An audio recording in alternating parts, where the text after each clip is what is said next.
Hello everyone and welcome to today's webinar, MACRA Bootcamp, sponsored by Cardinal Health Specialty Solutions.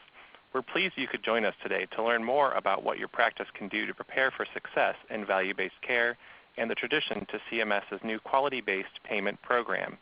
In today's webinar, we will review some key terms and concepts associated with MACRA and review a to-do list of action items for your practice. Today's hosts, Dr. Bruce Feinberg, Vice President and Chief Medical Officer from Cardinal Health Specialty Solutions, and Martie Ross, MACRA expert and consultant from Pershing Yoakley Associates. Dr. Feinberg is a nationally recognized expert in oncology. He established and led one of the first and largest integrated oncology practices in the southeastern U.S., is a best-selling author, and is regularly published in peer-reviewed journals. Martie has 2 decades of experience as a healthcare transactional and regulatory attorney and currently serves as an advisor to healthcare providers navigating today's complex healthcare landscape. Please welcome today's hosts.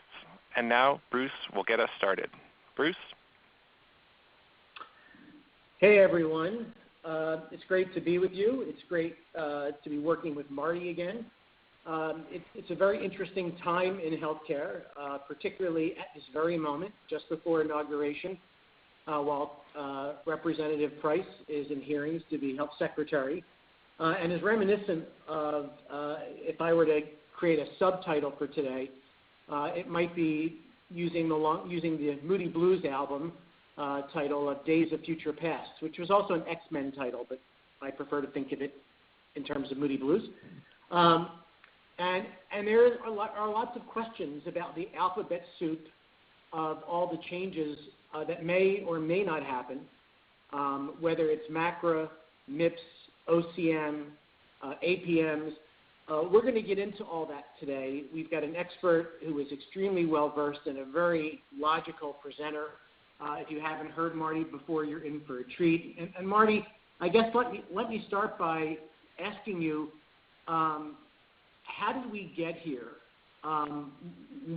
Why did value-based care become the catchphrase of the moment? And why do you think it's not going away regardless of the administration? Well, thanks, Bruce, and good afternoon, everyone. It's a pleasure to be with you. Let's start with an easy question, right, Bruce? So, in fact, it's important to sort of give yourself some context before we get into the substance and the acronyms about what is value-based reimbursement, because it's really a catch-all phrase that is really referring to 4 different models of paying providers and provider networks for the services that they provide. And as you can see here on the screen, that first category is where we mostly live today, which is in fee-for-service reimbursement. But we are seeing some trends even in the fee-for-service world, with Medicare taking the lead on now paying for ambulatory care management services, for example, which is really a population health strategy, a key component of success in risk-based contracting. But we're now going to receive payment for that in a fee-for-service environment. But we are moving ourselves away from traditional provide a service, get paid without consideration for the qualifications of the provider or the value of the service. And our first step away from that model are adjusted fee-for-service payments. And here we start differentiating. And for those providers who are well qualified, have a history of delivering high value care, we're going to adjust fee schedule payments and give them a higher payment per service, where other physicians who do not have that proven track record are going to receive adjustments downward. And really when we start talking about the MIPS program, that is squarely in this category of adjusted fee-for-service payments.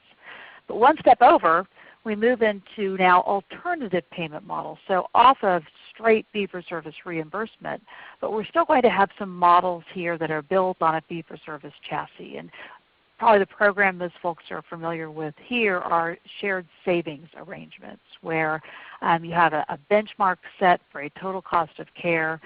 If a network of providers, oftentimes referred to as an accountable care organization, if they're successful in reducing the payer's total cost of care, they're going to receive a share of that difference. And so there's an incentive now to deliver care more efficiently.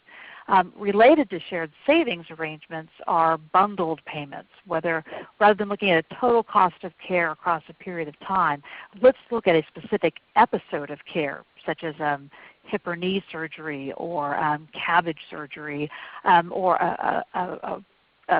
oncology services. And let's look at that bundle and set a price there. And again, if the providers are successful in lowering that cost of care while still meeting certain quality measures, they're going to receive those dollars back.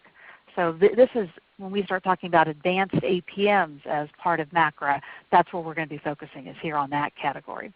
Over on the far side, the last category are population-based alternative payment models. And this is where you truly break from traditional fee-for-service, and we're now working more on a global budget as we manage a population's care. So trends moving us definitely toward the right on these categories. Why doesn't it end up being derailed when we have all this talk about the Affordable Care Act? Because many of these programs we're going to discuss had their genesis from the Affordable Care Act, like the Medicare Shared Savings Program, like bundled payment for care improvement, or any of the Center for Innovation programs. All those had their genesis within the ACA. But with all the debate around the ACA, there still has remained a very core belief that we need to be reforming the payment and delivery system. Not just the insurance side, which is where all the debate's going on in Washington right now, but on that other side of the equation is what we're delivering, how we're getting paid for that, how do we improve quality, how do we enhance efficiency. And so these programs have a very shared commitment to these programs, both politically as well as in the provider community. And that was really brought home back in April of 2015, because that's when the Medicare Access and CHIP Reauthorization Act was passed. We now know it well as MACRA. MACRA was the replacement for the sustainable growth rate, which for years had been the formula that we were supposed to use to determine the physician fee schedule rates. But we never used it because it would always resulted in a significant negative adjustment to the fee schedule. So we needed a new formula, and what we received by large bipartisan numbers was the Medicare Access and CHIP Reauthorization Act of 15. That legislation directed our friends at CMS to create the details around this new payment methodology and this focus on moving providers to adjusted fee-for-service payments as well as into alternative payment models. And what CMS has created is this new Quality Payment Program, or the QPP. And last fall, CMS published the final regulations now implementing the Quality Payment Program. So I think for now, there's not been a lot of discussion around this politically. Dr. Price has been on record criticizing the complexity of this regulation. That criticism was heard by CMS back last fall. That's when they implemented what we're going to discuss, which is the Pick Your Pace program for the first year. But there's certainly some possibility that parts of this regulation may change with the new administration. But we're going to discuss the structure as it exists today, and we can use that baseline then to understand any changes that may happen over the next several months. So the QPP really breaks then into two programs. One we refer to as the Advanced APM, or Advanced Alternative Payment Model option. The other is the Merit-Based Incentive Payment System, or what we now refer to as MIPS. And what to appreciate here is Part B providers, physicians and non-physician practitioners, are going to fall within the QPP and will go into one of these two categories, depending on how they are now participating in new payment models. So we're going to start and talk about eligible clinicians.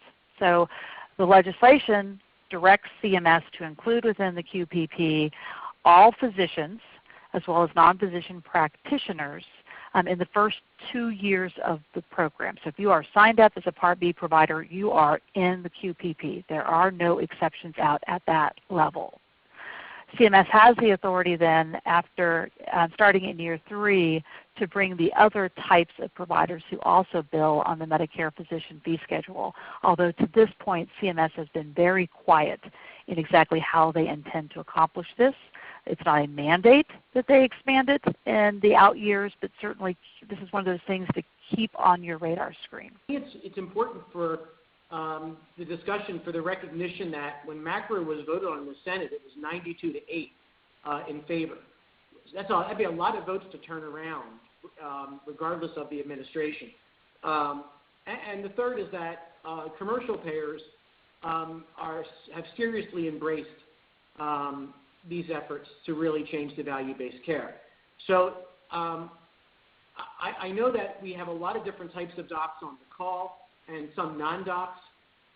This is not just, when we talk about the advanced payment models, this is not just going to be about the oncology care model, although that probably is a great example to help understand how these APMs will work. And I know that's what you want to get into now.